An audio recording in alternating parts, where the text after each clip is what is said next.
ದೇಶದ ಸುಮಾರು 60ಕ್ಕಿಂತ ಅಧಿಕ ಜಿಲ್ಲೆಗಳು ಪ್ರವಾಹ ಪೀಡಿತ ಮತ್ತು ಬರಗಾಲದ ಅಪಾಯದಲ್ಲಿವೆ. ಈ ಎರಡು ನೈಸರ್ಗಿಕ ಅಪಾಯಗಳು ತುರ್ತು ಕ್ರಮಗಳ ಅಗತ್ಯವಿರುವ ಜಿಲ್ಲೆಗಳ ಬಗ್ಗೆ ಸರ್ಕಾರಕ್ಕೆ ಮಾರ್ಗದರ್ಶನ ನೀಡುವ ಹೊಸ ಮೌಲ್ಯಮಾಪನ ವರದಿಯಲ್ಲಿ ಈ ಮಾಹಿತಿ ಉಲ್ಲೇಖಿಸಲಾಗಿದೆ.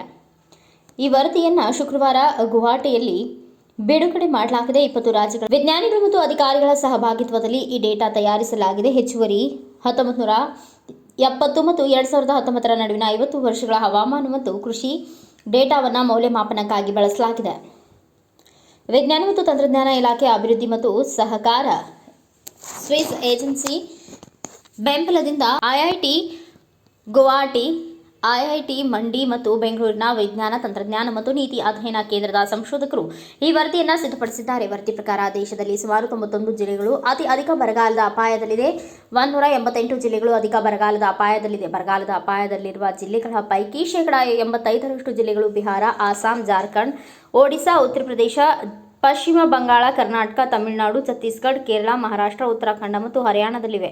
ಇನ್ನು ಇದೇ ವರದಿ ಪ್ರಕಾರ ಭಾರತದಲ್ಲಿಯೂ ಸುಮಾರು 51% ಜಿಲ್ಲೆಗಳು ಅತಿ ಹೆಚ್ಚು ಪ್ರವಾಹ ಅಪಾಯದಲ್ಲಿದೆ. 118 ಜಿಲ್ಲೆಗಳು ಹೆಚ್ಚು ಅಪಾಯದಲ್ಲಿದೆ. ಈ ಪೈಕಿ ಅಧಿಕ ಪ್ರವಾಹ ಪೀಡಿತ ಜಿಲ್ಲೆಗಳು ಅಸ್ಸಾಂ, ಬಿಹಾರ, ಉತ್ತರ ಪ್ರದೇಶ, ಪಶ್ಚಿಮ ಬಂಗಾಳ, ಗುಜರಾತ್, ಒಡಿಶಾ ಮತ್ತು ಜಮ್ಮು ಕಾಶ್ಮೀರದಲ್ಲಿದೆ.